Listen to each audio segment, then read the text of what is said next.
You're listening to LSPN, the authority on sports-related podcasts. Welcome to the Vandegrift Football Show. I'm your host, Chris Daly, and each week I will sit down with Coach Drew Sanders, and we will talk about Vandegrift Vipers football. Hey, we want to give a big thanks to Michael and Christina Underwood, the Underwood team, for sponsoring the show.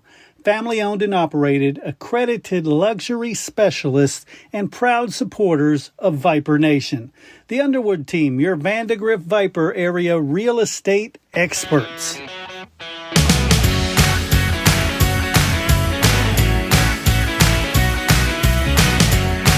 All right, everybody join me in welcoming Coach Drew Sanders to the show. Coach, how are things? Chris, how are you? I'm doing great. I'm doing awesome. You know, there's nothing I like better than having an interview with a coach after a good win. Let's talk about that Cedar Ridge game. Man, it was a complete team effort. We had held them to not even a touchdown, 2 field goals, which is always great on defense. They were coming in averaging in the 40s, I think, 39, 40 points per game. So that's positive. So shout out to the defense, and then offensively got on track and scored a bunch of points. And I think our quarterback had 4 passing touchdowns, also rushed for 1. So proud of Miles Yadecki. Thought his response was tremendous. And just overall, good job. Special teams also looked good, and it was great. A lot of people got to play, so it was a fun night. I love it. And, you know, a lot of times we just brush over the fact that Tedecki does such a good job because we're used to it, right? Yeah, I mean, he's such an experienced player and has done so many things. And I was just particularly, me and the staff, just particularly pleased with his mental preparation this week. Nice. And then the very first play, just threw an interception, and he could have easily gone in the tank, pouted. That's not who he is. But just so proud of his mental fortitude and the way he approaches the game. He goes over to the bench, and you would have thought he just threw a touchdown. Like, he's that positive with his team. He fist bumps everybody and says, "We got this." And of course, the very next play, he scores a 50-yard run, and then of course goes on to throw for 4 touchdowns. And we took him out in the fourth quarter. And so just really pleased with his – I mean, he's the captain, and he behaved as exactly like I would expect him to. And so just really a big shout-out to Miles and his leadership and his mental toughness. Yeah, and I love a story like that because, it's one I can relate to somebody when I'm talking to somebody who maybe something bad happened. Right. And it's such a valuable tool for you as a coach, for anybody who tells the story.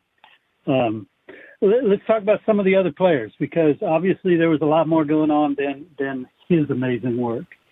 Yeah, Beekler, I was proud of Thomas Beekler. He had a touchdown and a 2-point conversion. Ontario Jackman scored his first touchdown, so we were pleased with him. He's a underclassman receiver. Chase Phillips got in on the action too. Of course, Brock Chilton, I don't know how many yards he had, but he had a ton of them. I mean, we all know about Brock, but it was just nice to see a few of the other guys get some touchdowns, and they were all, of course, thrilled and excited. Very pleased with Rion Brar.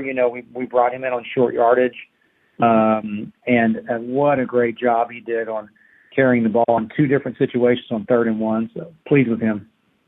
I love that. And you started the conversation, rightfully so, talking about what a great defensive performance you had.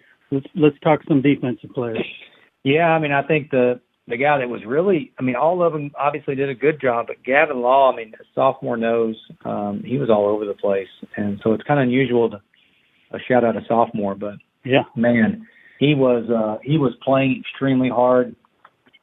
Rohan Sturgeon, a senior defensive end, and he chased down a screen one time that was just such an impressive, kind of an effort type play.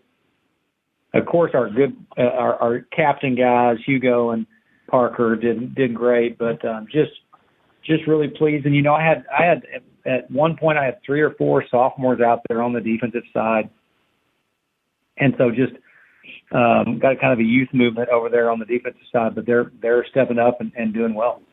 Love that. And this week, you're staying home, and you have something going on called Men of Influence Night. What is that?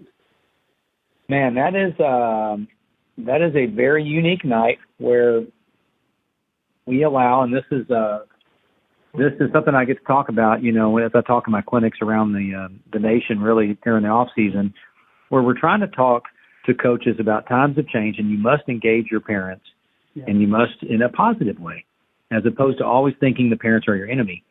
And so this is one way we do that, where they can bring in their one male influence in their life. Usually it's their dad, but sometimes it's not. And they get to come into the locker room pregame. They get to watch us warm up, and they get to come back in and hear the pregame pep talk and all the adjustments and things we're doing before the game. I'm telling you, it is one of the most special nights. Those dads, I'll look up after I'm done, and those dads are they're appreciative. They're emotional. Some of them have been in the locker room since they were a player. Yeah. And so it brings back a lot of fond memories. And, of course, they're there with their son or their special guest. And it is one of my favorite nights. And so that's happened. But, unfortunately for them, we don't give them a headset. We send them back up in the stands after we're done. They run out of the Viper, and they go back in the stands. But I think it shows them that we care about them, and we do care about their son. And so, it's a lot of fun. I would be tempted probably to try to sneak a uniform on after being in there and hearing the pep talk. Oh, I agree. I love it. So let's talk about Manor, because this has the makings of a classic trap game. Coming off a big win, you got Hutto to follow. Manor's 0-6, 0-4 in district. How do you keep the kids focused? Yeah, I think if it was a different team, I think maybe they'd have a hard time. But this team has done a good job of listening to us and doing what we need. And it's my job as a coach to find ways to motivate them.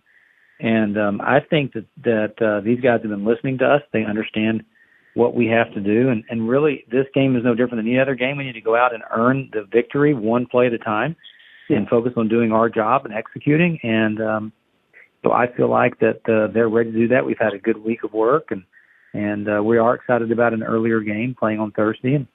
And hopefully you'll see a sharp version of the Vipers on Thursday night. Nice. And I don't want to be accused of looking past them. So let's talk about their offense and their defense, what we expect from them. Well, we're still trying to figure out defensively, what will they do? They've done a lot of different things, and so we're going to have to kind of just wait and see what their plan is when we get to the game. So that'll be a little bit as we kind of figure out what they're doing. They've done multiple different things. Mm-hmm. And then offensively, they have an amazing running back, sophomore, number 5. And so he will be a handful. And then they've got a returning starting quarterback, pretty big O-line. And so that, they'll present some problems there too. Got it. Well, Coach, again, congratulations on a really good victory against Cedar Ridge. And hopefully we get another district win this week and are set up for that district showdown the following week. Boom. Sounds good. Thanks, Chris. Take care. Thank you.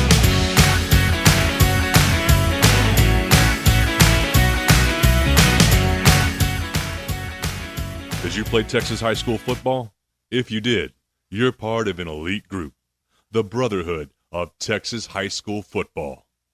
All football players, past and present, who have ever suited up in the Lone Star State are eligible. Go to LoneStarGridiron.com/brotherhood. And thank you for the part you played in the greatest sport in the greatest state.